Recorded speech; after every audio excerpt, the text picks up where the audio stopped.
et se tourneront vers des fables. Car il viendra un temps où les hommes ne supporteront plus la saine doctrine, mais ayant la démangeaison d'entendre des choses agréables. Alors Paul va dire cela, Timothée va dire, ils vont avoir la démangeaison d'entendre des choses agréables. Cette démangeaison-là, que des choses qui sont contraires à l'évangile, des choses qui sont contraires à ce que nous enseignons, à ce que nous entendons dans nos églises. Oui, parce qu'on veut entendre aujourd'hui, je m'excuse, des choses qui sont agréables, des choses qui sont au-delà de nos réunions. Et ce soir, ce que je veux te dire, ce que je voudrais mettre l'accent, c'est sur le mot heureux. Ce soir, est-ce que tu es heureux dans l'église? Est-ce que tu es heureux dans la présence de Dieu? Est-ce que tu es heureux ce soir?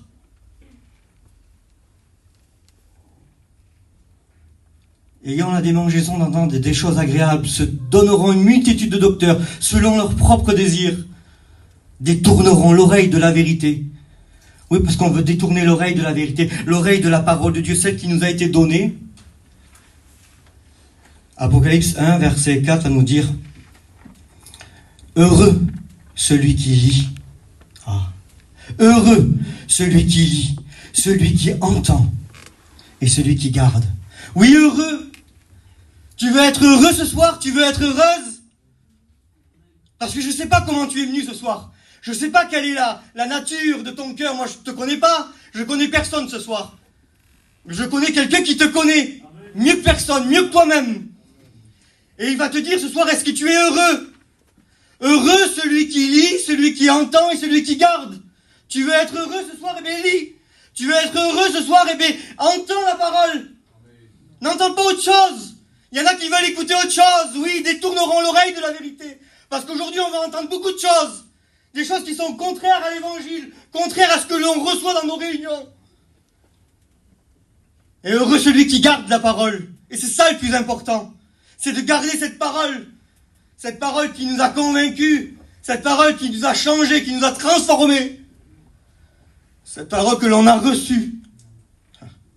Le psaume 1er va dire « Heureux l'homme qui ne marche pas selon le conseil des méchants, qui ne s'arrête pas sur la voie des pécheurs, qui ne s'assit pas en compagnie des moqueurs, mais qui trouve son plaisir dans la loi de l'Éternel, qui la médite jour et nuit. Il est comme un arbre planté près d'un courant d'eau.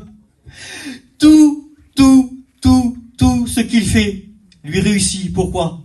Parce qu'il est planté près d'un courant d'eau. Oui.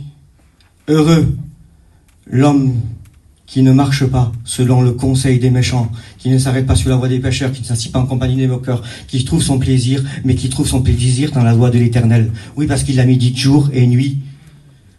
Parce qu'il l'a médite jour et nuit. Tu veux être heureux? Garde la parole. Tu veux être heureuse? Garde la parole. Heureux celui qui garde. Heureux. Jésus ne s'est pas trompé sur le monde des béatitudes, il va dire heureux. Heureux les pauvres en esprit, heureux les affligés, heureux les miséricordieux, heureux ceux qui ont le cœur pur, heureux ceux qui seront persécutés, outragés à cause de mon nom. Oui, ils seront heureux. Mais Seigneur, ce soir, est-ce que tu es heureux, toi? Est-ce que tu es heureuse ce soir? Comment tu es dans ton cœur ce soir-là? Comment tu es venu dans ton cœur? Comment tu es venu ce soir? Comment tu es? Parce que c'est facile d'être dans la réunion, de montrer un beau sourire. C'est facile. Le premier livre des rois va nous dire ça au chapitre 4, verset 25. Juda et Israël habitèrent en sécurité, chacun sous sa vigne et sous son figuier. Juda et Israël habitèrent en sécurité, chacun sous sa vigne et sous son figuier. Et je disais, Seigneur, pourquoi tu dis qu'ils étaient en sécurité? Chacun sous sa vigne et sous son figuier. Et c'est pour ça que la parole de Dieu, elle est tellement belle. Tellement belle, tellement riche, tellement profonde. Chacun sous sa vigne. Juda et Israël habitèrent en sécurité. Ils étaient en sécurité parce qu'ils habitaient sous une vigne et sous un figuier. Je ne sais pas si on peut s'imaginer être en sécurité sous une vigne et un figuier, mais c'est ce que va dire la parole de Dieu. La vigne représente quoi? La vigne représente l'abondance, la joie, l'alliance, le rachat. Et ça, c'est la vigne, c'est le vin. C'est ça que ça nous représente, la bénédiction. Et le figuier, ça nous représente la parole. Le figuier, c'est la parole. Le figuier, c'est la loi. Le figuier, c'est l'enseignement. C'est ce qui est écrit. Alors si tu veux être en réalité en sécurité, eh bien il faut que tu demeures sous la vigne et sous le figuier. C'est-à-dire il faut que tu demeures dans la parole. Si tu demeures dans la parole, eh bien tu seras tous les jours de ta vie en sécurité. Tu seras tous les jours de ta vie heureuse. Parce que tu demeureras sous le figuier, sous la vigne. Et c'est là où je vais en venir et rentrer dans mon message. Je vais faire parler deux personnages ce soir. Deux personnages. Le premier, vous le connaissez tous, c'est Zachée. La Bible va dire dans Luc 19, il nous parle d'un homme riche qui se prénomme Zachée. Et cet homme-là, il veut voir qui est Jésus. Parce que la renommée de Jésus se faisait aux alentours, et puis il veut apprendre, il veut voir qui est cet homme-là. Qui est-il? Qui est cet homme qui fait des miracles, dont tout le monde va après lui? Alors il veut cette Zachée, il veut voir qui est cet homme. La Bible va nous dire que c'est un publicain, c'est-à-dire qu'il est collecteur d'impôts. Il travaille au service de Rome, et puis là il veut essayer de voir qui est Jésus. Alors la Bible va nous dire qu'il est petit de taille, et alors il va monter dans un arbre. Il va monter dans un sycomore. Puis la Bible précise le nom de cet arbre, un sycomore. Mais voilà, si on recherche un petit peu, parce que la Bible, telle qu'elle est, on peut la lire, mais il faut chercher un petit peu, il faut se renseigner. Mais je dis, Seigneur, pourquoi un sycomore? Un sycomore, son nom littéral, c'est figuier sauvage. C'est un figuier sauvage, le sycomore. Et c'est un figuier qui peut être très haut, très grand, et qui peut prendre une grande envergure. Et puis là, il va se dire, cet homme, il est de petite taille, il va dire, je vais monter dans cet arbre, et personne ne va me voir. Je vais me cacher, comme ça je verrai qui c'est Jésus. Et il y en a comme ça dans nos réunions. Ils sont comme ça, ils viennent, ils se cachent au fond, ils sont là, ils veulent voir un petit peu comment ça se passe. Et ils sont comme ça. Et puis cet homme-là, il va monter dans ce sycomore, ce figuier sauvage, et puis il va voir, il va attendre que Jésus passe. Figuier sauvage. Dans le livre d'Amos, il nous est parlé de ce prophète. Amos va dire, va dire quelque chose. Il va dire, je suis ni prophète ni fils de prophète. Je suis juste un berger et je cultive les sycomores. Voilà ce que Amos va dire. Et ça nous donne une petite direction dans ce qu'est le sycomore. Il va dire, je cultive les sycomores. C'est qu'il y avait une culture du sycomore. On faisait quelque chose de ces arbres. Mais le problème qu'il y avait de ces arbres-là, c'est que le sycomore, c'était un figuier sauvage, mais il donnait un fruit qui n'était pas bon. Il donnait un fruit qui était amer. Il avait une amertume, ce fruit-là. Ces figues qu'il faisait, ils étaient amers, ils étaient pas bonnes. Alors il y a quelque chose que le cultivateur faisait. Il y a quelque chose qu'il faisait de spécial. Vous savez ce qu'il faisait? Il prenait un clou. Il prenait un clou et puis là, il faisait quelque chose, c'est que il piquait chaque fruit là. Il piquait chaque fruit avec un clou.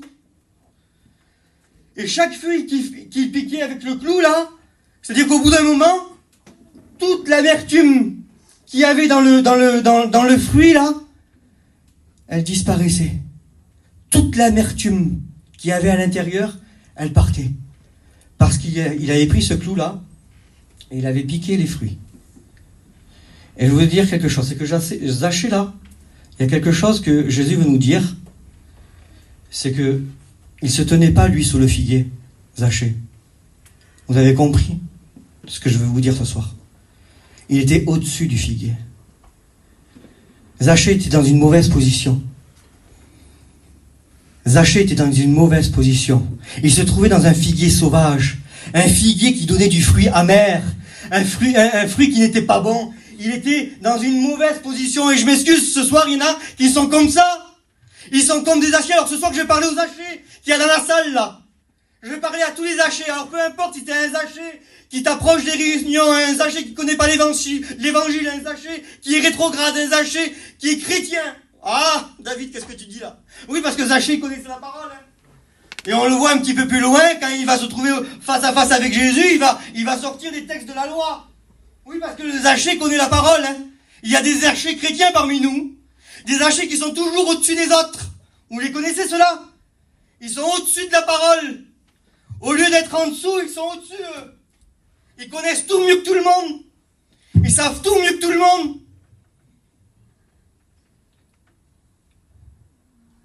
Ils sont pas en dessous le fiquet, ils sont au-dessus. Et voilà.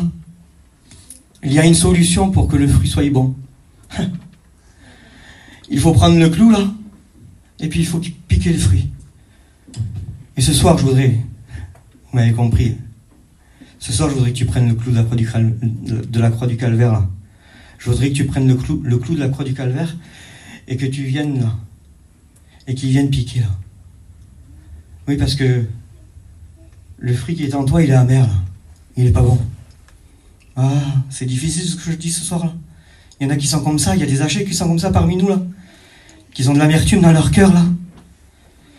Qui ont de l'amertume dans leur cœur, qui sont venus avec un cœur qui plein de colère, avec un cœur qui est rempli d'angoisse, avec un cœur qui se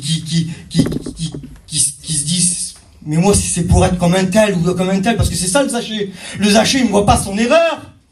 Le zaché ne voit pas son problème. Le zaché ne voit pas qu'il est malheureux. Il voit pas qu'il est malheureux, le zaché. Oui, parce qu'il y a des zachés comme ça. Il se croit heureux, mais il n'est pas heureux. Tu viens à la réunion, mais t'es pas heureux. C'est pas heureux parce que dans ton cœur, ça ne va pas. Dans ton cœur, il y a un problème, il y a de l'amertume. Il y a des choses qui ne sont pas à l'accord de Dieu. Et ce soir, je voudrais que tu prennes le clou, là. Que le clou vienne et puis qu'il plante tes mains, là. Qu'il cloue tes pieds. Qu'il cloue tes yeux. Qu'il cloue ta langue. Parce que ta langue dit des choses qui ne sont pas à la gloire de Dieu. Parce que tes oreilles écoutent des choses qui ne sont pas à la gloire de Dieu. Parce que tes mains font des choses qui ne sont pas à la gloire de Dieu. Parce que tes pieds vont dans des endroits qui ne sont pas à la gloire de Dieu. Oui, il y a des hachés parmi nous qui sont comme ça. Des hachés qui sont malheureux, ils ne sont pas heureux dans leur vie chrétienne, ils ne sont pas heureux à l'église. Ils trouvent toujours à redire. Parce qu'ils sont amers. Parce que le fruit qu'ils ont en eux n'est pas bon. Mais Seigneur, qu'est-ce que tu me dis, David, là? C'est difficile, oui, mais ça arrive. Ça arrive. Je dis toujours, ça arrive. Oui, ça peut arriver. D'être un zaché. Ça peut arriver de monter trop haut, là. Vous savez, quand on est trop haut, là, on est au-dessus des autres. Et quand on est au-dessus des autres, on voit trop loin. On voit trop loin. Je disais ça l'autre jour à l'église de Massy. On voit trop loin. Oui, parce que le zaché qui est dans le sycomore, Franck, il voit trop loin. Il voit toujours les défauts des autres. Il voit toujours ce que l'autre fait de mauvais, mais jamais ce qu'il fait de bon. Jamais. Et il y a plein de zachés comme ça. J'en suis sûr qu'il y en a plein dans l'église. Ah, c'est dur ce que tu dis. Parce que ça peut arriver, hein. Ça m'est arrivé d'être un zaché. Comment ça? Ah oui, j'ai monté trop haut des fois. J'étais plus heureux à ma place, j'étais plus heureux à l'église.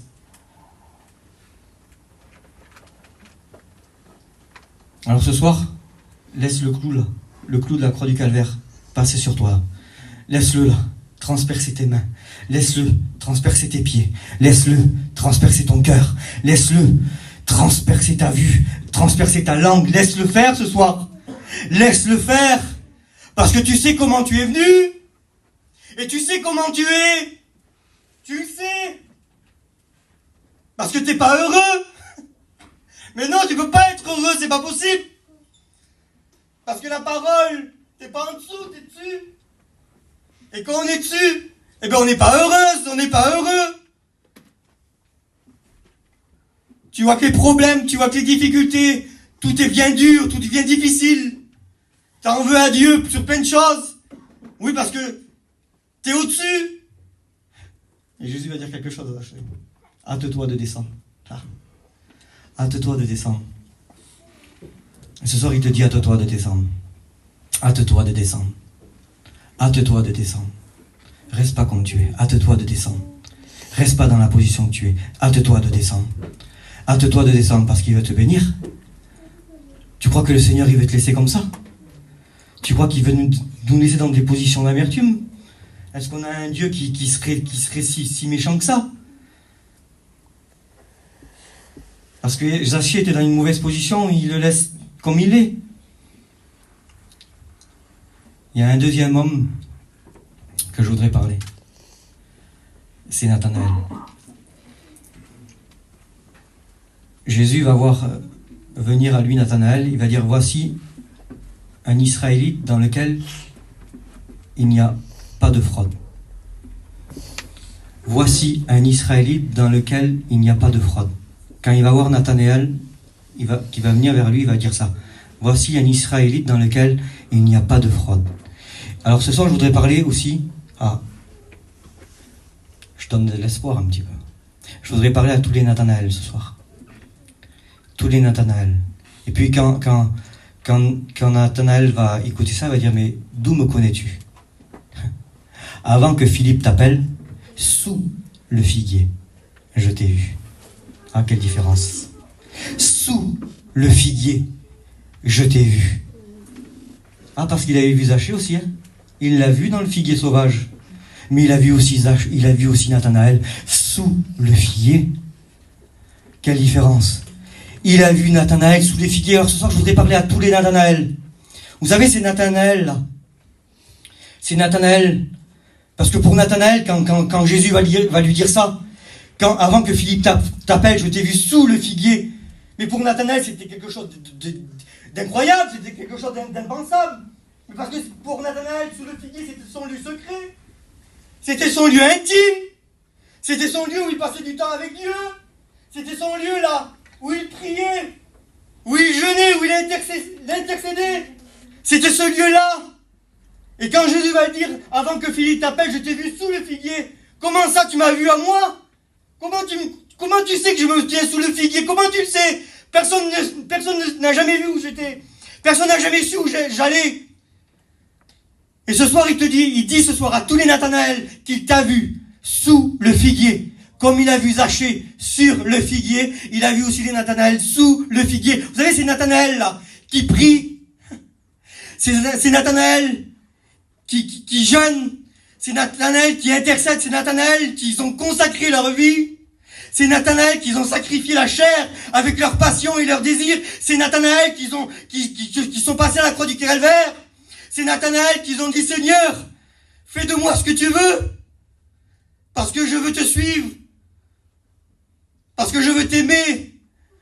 Parce que je veux pas voir comment sont les autres. Non, je veux pas regarder comment sont les autres. Je veux prier pour les autres, Seigneur. Je veux prier pour les autres. Vous savez, c'est Nathanaël, là, qui malgré le problème, malgré la difficulté, malgré les persécutions, malgré tout ce qu'ils ont vécu dans leur vie, ils n'ont pas lâché. Et je voudrais te dire ce soir que Dieu t'a vu à toi aussi. Dieu t'a vu dans tes efforts. Dieu t'a vu dans ton problème, dans ta difficulté, que tu es resté sous le figuier, que tu es resté dans la parole de Dieu, que tu n'as pas lâché la main. Oui, Dieu parle à tous ces Nathanaël là. Ce soir, il te connaît. Il te connaît ce soir. Il sait. Il sait celui qui se tient au-dessus. Et il sait celui qui se tient en dessous. Est-ce qu'on peut rectifier la donne ou pas? Ça t'appartient? Ça t'appartient?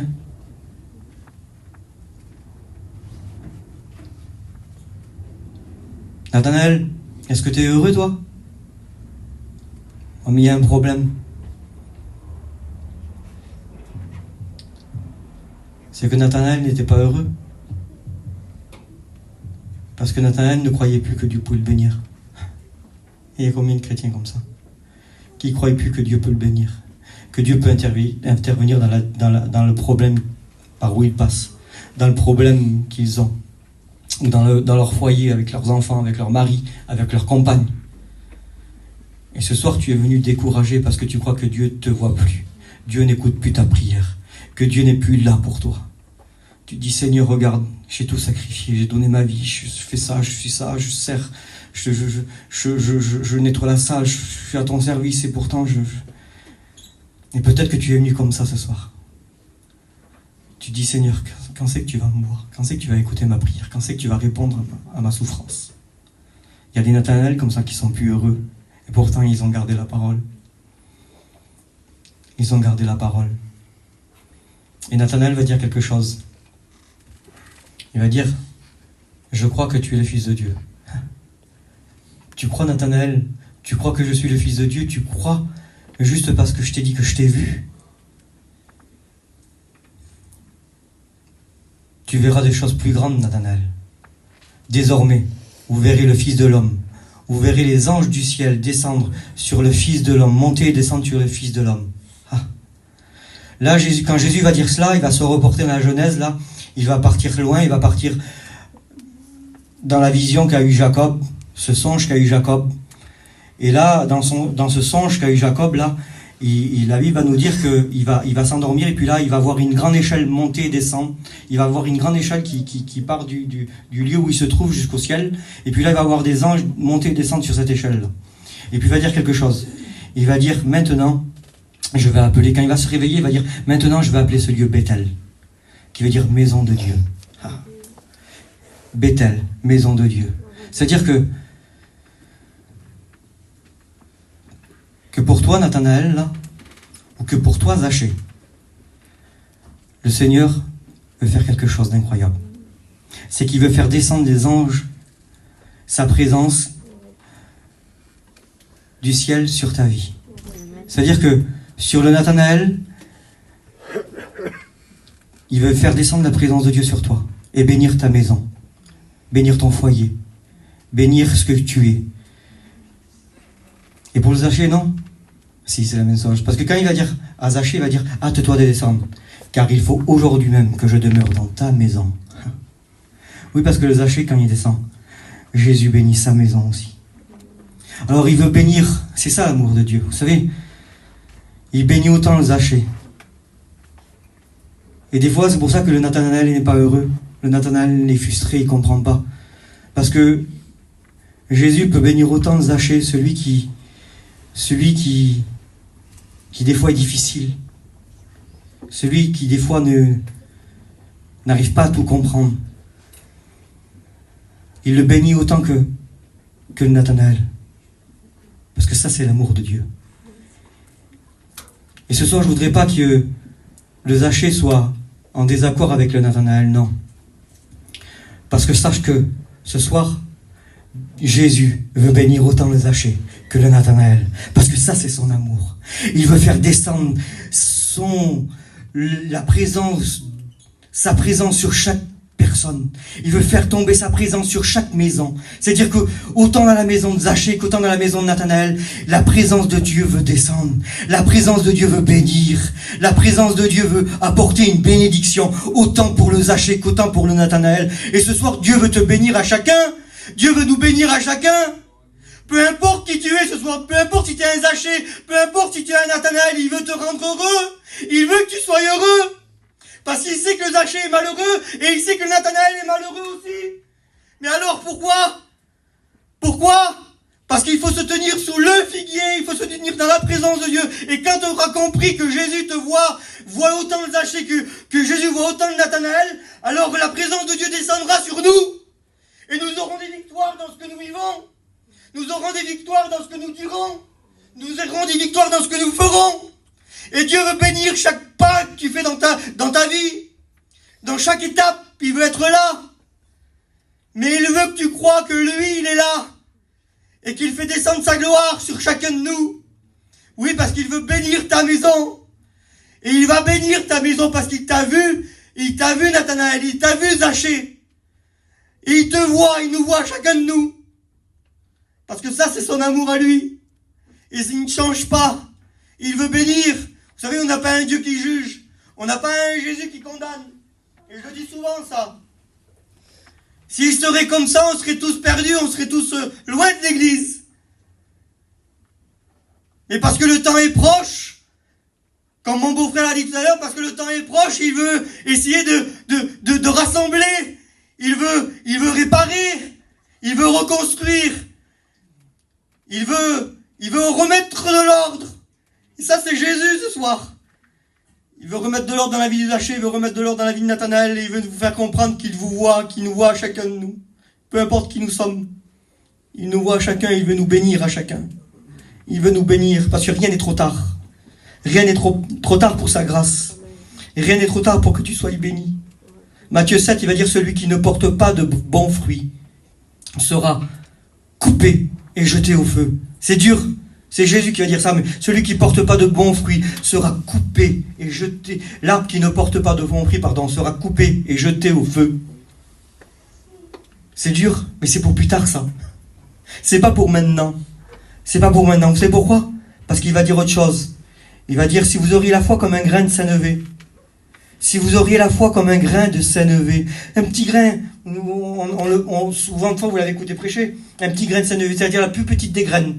Si vous auriez cette foi-là, juste cette petite foi-là, cette petite foi-là, vous diriez à ce sycomore, ah, ça revient, sycomore, vous diriez à ce sycomore, ce figuier sauvage-là, qui est en vous, ce figuier sauvage, vous diriez à ce sycomore, déracine-toi, et jette-toi dans la mer, et il obéirait. Mais là, je dis, Seigneur, je ne comprends pas ce que tu racontes. Je ne comprends pas ce que tu dis. Si vous auriez la foi comme un petit grain de sénévé, vous diriez à ce sycomore, déracine-toi. C'est-à-dire que là, Jésus veut faire comprendre quelque chose. C'est que rien n'est perdu avec lui. Rien. Là, il ne dit pas qu'il faut couper l'arbre. Parce qu'un sycomore, c'est un figuier sauvage, on l'a dit tout à l'heure. C'est un arbre qui ne porte pas de bons fruits. Oui, mais voilà. Là, il dit qu'il faut le déraciner. C'est-à-dire qu'il faut prendre les racines tout entières. Et je voudrais ce soir que si tu es comme ça, si ta vie est comme un sycomore, là, eh bien, demande à Dieu qui te déracine complètement d'où tu es, là. Oui, parce que tu as peut-être pris racine dans des choses qui ne sont pas bonnes. Tu t'es pris racine et tu restais comme ça fait combien d'années que tu es comme ça, que ça va pas, en vérité, tu le sais que ça va pas. Que t'es pas bien avec Dieu, ça va pas. Et il te demande, là, il veut pas te couper, le Seigneur, il veut pas couper. Il veut pas jeter au feu, non, il est pas comme ça. Pas pour maintenant. Là, aujourd'hui, ce soir, il veut déraciner. Il veut déraciner. Oui, parce qu'il sait que tu as quand même essayé de creuser, de faire quelque chose avec lui. Alors il veut déraciner là. Il va dire, déracine-toi et jette-toi dans la mer. Comment ça, Seigneur, jette-toi dans la mer? Oui, mais il y a quelque chose d'important. C'est que la mer, il y a quoi dans la mer? Elle est salée. Oui, la mer est salée. Bravo. La mer est salée. Et ça fait quoi quand on met du sel dans... Vous savez, il y a beaucoup de cuisinières parmi nous, je pense. Ça fait quoi quand on met du sel dans le manger? Dans la marmite? Ça donne du goût. Ah oui. Et de ce sycomore, jette-toi dans la mer, et vous obéirez. Oui, ta chair peut obéir. Ta chair peut obéir ce soir. Déracine-toi, jette-toi dans la mer, elle obéirait. Oui, parce que le Seigneur, il te connaît. Il veut faire quelque chose de bon avec toi. Il veut faire quelque chose de bon avec toi, quelque chose qui donne du goût. Pas quelque chose qui est amer. Ne reste pas dans ton amertume. Ne reste pas dans ta position. Ne reste pas comme tu es. Nathanaël, je t'en supplie, ne crois pas que Dieu ne te voit pas. Ne crois pas que Dieu t'écoute pas. Ne crois pas que Dieu ne t'a pas vu dans tes souffrances, dans ta consécration, dans ton renoncement, dans ton sacrifice. Ne le crois pas ça. Ne crois pas cela, parce qu'il veut que tu sois heureux dans l'église. Il veut pas que tu sortes de l'église, parce qu'il y en a qui sont malheureux à cause de cela. Parce que ça dure trop longtemps, l'épreuve est trop longue, Seigneur. Quand c'est qu'il va venir me bénir? Quand c'est qu'il va me donner du goût, parce que là je suis en train de mourir? Viens, Seigneur, viens. Mais Dieu t'a vu ce soir, il t'a vu. Il t'a vu, Nathanaël. Il t'a vu dans ta consécration, il t'a vu dans ton sacrifice, il t'a vu. Il t'a vu dans tout ce que tu as vécu avec lui. Il t'a vu parce que tu as gardé sa parole. Il te voit. Et il te voit, Zaché. Toi qui te tiens au-dessus des autres. Toi qui veut pas faire taire la chair, il t'a vu. Et il te dit change ce soir. Change parce qu'il veut te rendre meilleur. Il veut nous rendre meilleurs. Il veut faire de nous. Seigneur, ce soir il veut te bénir. Alors je voudrais pas aller plus loin, ça sert à rien. Je voudrais qu'on puisse prier le Seigneur et qu'on... Parce que je pourrais faire lever, mais ce soir on va se reconnaître dans nos cœurs si on est des Zachée, si on est des Nathanaël. Ça sert à rien de... Alors ce soir si tu es un Zachée, demande à Dieu. Ce soir si tu es un Nathanaël, demande à Dieu. Mais sache que dans les deux cas, Dieu vous a vu. Dieu aime autant Zachée qu'il aime autant Nathanaël. Son amour ne change pas. Alors ne sois pas, Nathanaël, ne sois pas jaloux de Zachée si Zachée, Dieu le bénit. Parce que Dieu a décidé de te bénir à toi aussi. Parce qu'il voit tes efforts. Il voit ta consécration. Il voit qui tu es. Il veut nous bénir à chacun de nous ce soir. Peu importe qui nous sommes devant lui, il veut nous bénir. Il veut te bénir. On prie le Seigneur.